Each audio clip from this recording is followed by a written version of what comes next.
Hey Derrick, how's it going? Doing good. How you doing? Doing good, man. I'm happy to have you on, man. Really appreciate you taking the time. So I definitely, just want to start right off and talk about your book that's about to come out soon. And it's not just any book; it is a children's book. Yeah, Super DJ Saves Field Day. Can you just give us a little background on that? absolutely. More so, you talking about the inspiration behind writing it, or actually about the book? Inspiration behind the Gotcha. writing. Yeah.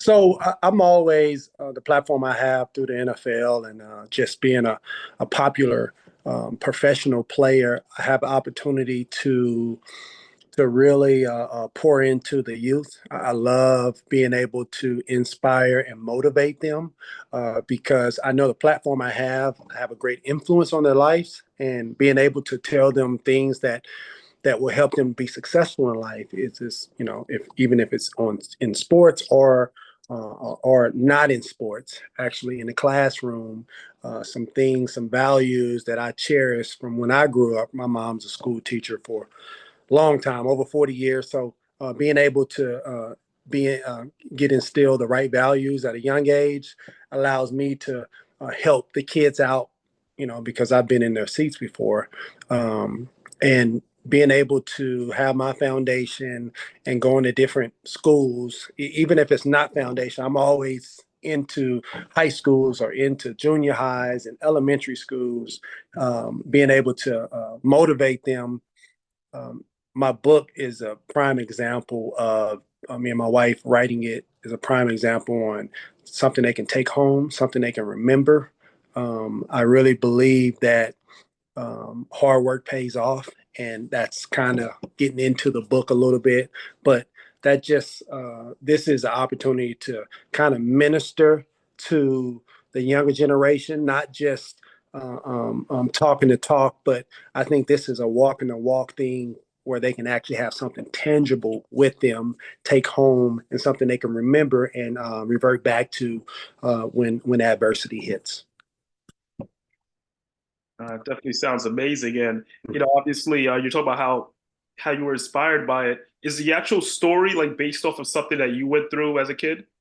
Well, not in general, yes, but it's all about doing your best. So me and my wife are big on philanthropy and giving back and being able to be at these schools. And we're like, man, you're always talking this good talk and talking how hard they have to work and they have school is important and all this stuff.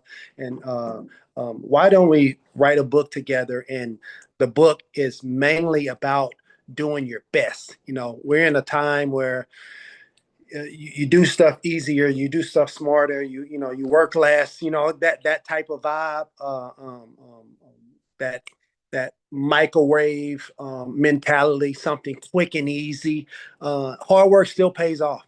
Hard work is something that they're going to always need, and this book exemplifies adverse moments where a bully is, you have to handle a bully. You have to handle sportsmanship, working well with others, being nice to people, remembering something that happened bad where you failed, not letting that hurt you this time. Being able to knowing that everybody's best looks a little different, and being content with saying, hey, if I did my best, I may not get first place, but you know what? I'm really proud of what I put out, even if it's in the classroom or on the field day, obviously the book. But yeah. It definitely sounds good. And I do want to go back, like even to your nickname, Super DJ. Do Yeah. you know where that actually, or where was the origin of that, of the nickname? Yeah. It's a good question. Nobody's ever asked that before, actually. Super DJ is my IG name, but I actually have a tattoo on my arm that's a number 11 with a Superman symbol, and I don't even know where it is. Can't really see it, but Yeah, that's it's it. got 11 in the middle of it, and my family kind of nicknamed me that when I went to college because I just kind of blew up. Like it was crazy when I went to college, kind of blew up on the field, and everybody started calling me Super DJ. So that was pretty cool. But it's always stuck with me. It's just obviously superheroes. Superman was my superhero growing up, and just being able to tap into that Superman mentality of just having excellence and doing things at a high level. That's the professionalism in me, and being able to exceed and just whatever I do, even if it's on the field or off the field, or it's in the classroom or talking to kids, being able to elevate their game on or off the field through character, through humility, and just through being a good person. Those are all great qualities, and that's obviously something that's a great message that's going to be in the book, and it's going to be August 7th is the release date. That is correct. Yes. Yeah, so we definitely looking forward to that. I do want to actually bounce off what you were just saying about how in Texas, and that's when everything came together. You became Mm-hmm. the amazing player that you are. Just going back to that whole sequence of you going to the NFL and making that transition. How was it going from college, having all that success, and then that initial first season going into the NFL? Because a lot of players have different stories and different ways they view it. Ray, yeah, that's a good question. It was actually a little slower for me, believe it or not. I didn't start getting all pro seasons and Pro Bowl status and all that stuff until my 6th year in the NFL. So I'm a first round pick, and usually that stuff comes a lot quicker. But for me, I had some growing pains. Not that I was doing bad. I was playing, obviously, doing some great things, but didn't quite put it all together yet. And I had an adverse moment. My 5th year in the league, I got benched. So being able to have that year, that 5th year in the league, being a first round pick is kind of like that's a big deal to get benched, and being able to claw my way out of there, be able to be a better player on and off the field after my 5th year. That's where all my success came from. When you talk about 4 Pro Bowls and 2 All-Pro seasons and Chiefs all-time leading tackler, on breaking records and this and that I credit that to those adverse moments my 5th year. So when you talk about going back even to the book, when you talk about working hard, man, it just has so many benefits later on in life for you if you can have those attributes and characteristics. I definitely agree with that. And I do want to, like I said, keep it Texas themed.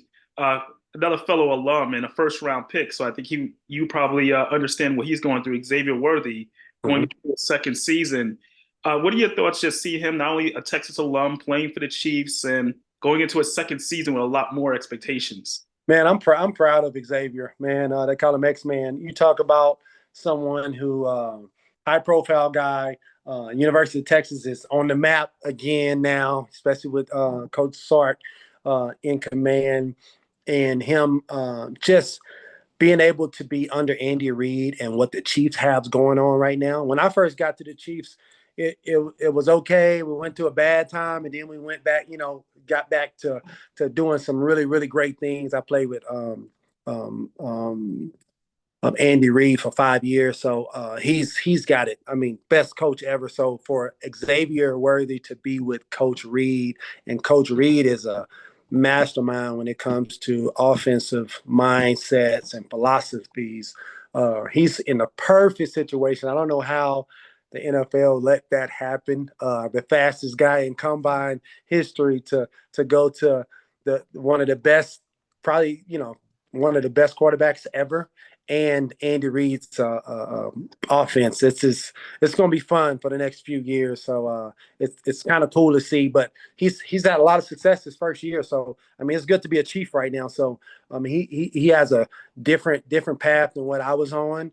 But it's kind of cool that each year he's probably going to be, continuing for the AFC Championship or the Super Bowl. So man, that's what you play the game for, and he's in a great situation. It actually kind of helped me segue into my next question. I was going to say when Andy Reid took over as a head coach, We hear so much what he's done as an offensive genius, but there are players on whether you're special teams, defense. They talk about him in terms of being a player's coach. What can you say to that, and like, what difference did you notice from when he took over? Because you see different coaches during your time period. Yeah, so I saw Dick Vermeil drafted me, and then he retired a year later. Then Herm Edwards came for 3 years, and then Todd Haley was 2.5 years, wasn't too good, and then Romeo Cornell just kind of stepped in and was there for a year and a half for us, did well, and um, the Eagles, I don't know how they let Andy go, but we loved it. We were needing somebody for our 2013 season, and Andy Reid was available. I mean, when he first walked in, just the level of confidence that he brings to the table. He's a proven coach. I mean, you talk about a high level. He's not a yeller or a screamer. So if Andy Reid's yelling, we something's wrong. We gotta really listen up. But he lets us be men. He's always talking about let your personality show on the football field. So whoever you are, be that person out there. Of course, within the scheme, but be who you are. And for him to always mention, "Hey, let your personality show out here," that really allows you to play to your full potential when you're out on the football field. And he's just a heck of a guy, man. I mean, you talk about his family, you talk about him and his wife, just being able to integrate his family and be able to talk to him one on one regular. Like, don't get me wrong, it's all about football, but he's a man, a good man that wants everybody to be successful, not just on the field but off the field. And Andy's a heck of a guy. Best coach I've had. I only had him 5 years. Wish I had him more. But every year, I mean, for those 5 years, we were winning games and going to the playoffs and doing that stuff. Unfortunately, as soon as I retired, they won the Super Bowl the next year. So, uh, but seeing him have a lot of success as older gentlemen, I'm loving it. Definitely, he's still going strong right now. Yeah, Um, and you had like I said, in your career, you went through different coaches, different eras in terms of Chiefs football. yeah, You have a very unique situation where, like in practice, you went against quite arguably two of the greatest tight ends to ever play the game. You got to see a little Tony Gonzalez towards the beginning of your career, and then obviously Travis Kelce. Was there something about both of them that maybe stood out, or I could say is like unique in terms of them being so special in the way they play the game? yeah. Tony Gonzalez, man. I mean, he was well established when I came there in 2005.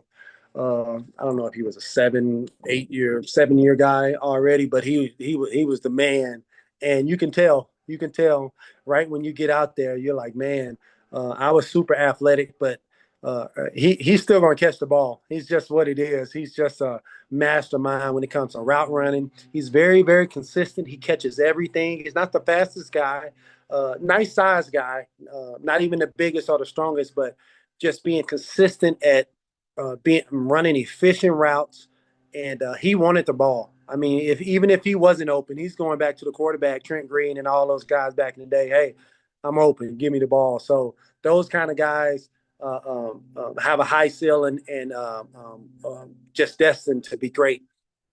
Travis Kelce, I kind of saw his when he first got there. I mean, he was hurt for a year and a half or so, so he got off slow, and I didn't even know who he was. I've seen a lot of players. I played 13 years for Kansas City, and seeing him, I'm like, okay, you got another big tight end that got some potential, but we'll see what he is. You really don't know. But after his second year, man, I'm looking at him, I'm like, man, this guy is the real deal. He's different from Tony. Obviously, he's a really, really good catcher, but his route running ability is different. He's more vertical down the field. When he does run intermediate routes, um, he has a wiggle about him that's very subtle, silent killer. That you say, man, why aren't they getting this big guy down? He's got some wiggle in him where it's I think it's different from any tight end I've ever seen before, but he knows how to get yards after catch, and he's him and he's playing with the best quarterback ever. So that's a great combination. It's kind of cool to see him come from a rookie coming into the league a little hurt and then kind of feeling his way and just freaking blowing up. I mean, Hall of Fame tight end. Oh, definitely. And like you said, you were just talking about your last season with the Chiefs. You got a rookie, Patrick Mahomes, coming in. He's playing the backup role, but you're seeing him in practice all the time. Was there like I said, we don't know. We found out obviously later, but was there like an initial thought where like, okay, this guy's a starter probably right now, or as soon as possible? Absolutely. In practice, I've never gotten fussed at by defensive coaches that much from a scout team quarterback. That just lets you know the balls he was throwing and that no look stuff, looking this way and throwing that way. I saw that in practice. I thought it was a joke. I thought he was playing around, but obviously that's kind of what he does. He's a very confident quarterback. He looks nice, but his arm isn't nice. Like he's all about throwing a big ball. He's got the ultimate confidence. He's very skilled. He's faster than you think. You think you'll get him down, and he kind of runs away from you a little bit and then throws the ball across his body. He breaks all the rules when it comes to playing quarterback position. And I wish, either I was younger or he was older so we can overlap just a little bit more. But it's a joy seeing him play. Definitely. And, I got to talk about probably one of the more popular moments. Obviously, the game may not have ended in the result that all Chiefs fans would have wanted, but your last game with the Chiefs, that was that wild card game, the big hit on Marcus Mariota. Yeah. What do you remember most about that? Because that's brought up a lot. Everyone keeps talking about that hit, and obviously it should have been fumble, but that's a whole other. Yeah, I know you see your face. Yeah. What do you remember most about that moment? Well, other than that play, I'll get to that play in a minute. But we were up 21-3. So when you got it when you're at home and you're in the playoffs, 21-3, you book it. I don't care if it's end of the second or third quarter. I don't care what it is. You figure out a way to win the game, and unfortunately, we didn't. There were some things that happened in that game where if some things go our way, we probably win the game, but that I'm always reminded from even Chiefs fans when I go up and see them play. Man, that Mariota hit, man, that Titans game in 2017, that wild card game, man, that was tough. It was 2018 at the time, but it was obviously a bad call. They look at it now, they like there's no way that you call that. I think they called it like Yes. Yeah. what do you say? Forward progress. Forward progress. I mean, it was a hit and out now. I mean, it wasn't even. Yeah, it was weird, but yeah, I had a really good game. My last game as a Chief, and man, I got some really good championship moments. Never won the big one at the Chiefs, but was there for 13 years, so learned a lot and was blessed a lot. Definitely. And my last question in regards to stuff like that is, did you know going into that game that was probably your last game with the Chiefs? Did you have an idea? You know what? I was hoping it wasn't, but there was a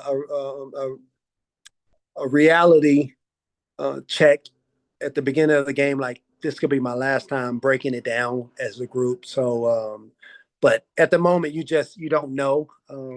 Playing for 13 years, it seems like it never ends. So it's kind of hard to say this is my last one. But it was Father Time have gotten to me. I wasn't the player I used to be, and yeah, yeah. Definitely hear that. And obviously, you started up an amazing foundation. And, we're looking forward to the book. So August 7th, looking forward to it, man. And I want can I tell you my just a little bit about my foundation and what it does real quick. Yeah, because I know it's on the site and all that, but it's a little different when I tell you in person. Defend the Dream Foundation. It caters to inner city kids through education. But what it is that we do is we go to Title I elementary schools, so low income areas, and we do library makeovers at their school. So um, nice paint on the wall, fat heads, functional furniture, rugs, bean bags, plus the place out, catering to kids so we make it look nice and bright, so it's conducive to learning. And then we give them over 1,000 age appropriate books, new books that they can read, do um,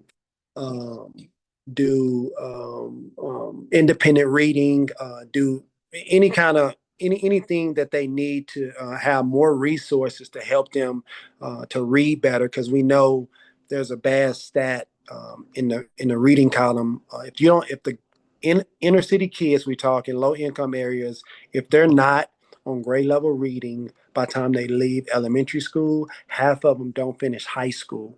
So that's a big deal. Now we're not talking suburb, because if my kid's behind after elementary school, I'm gonna get them tutoring. I'll catch them up.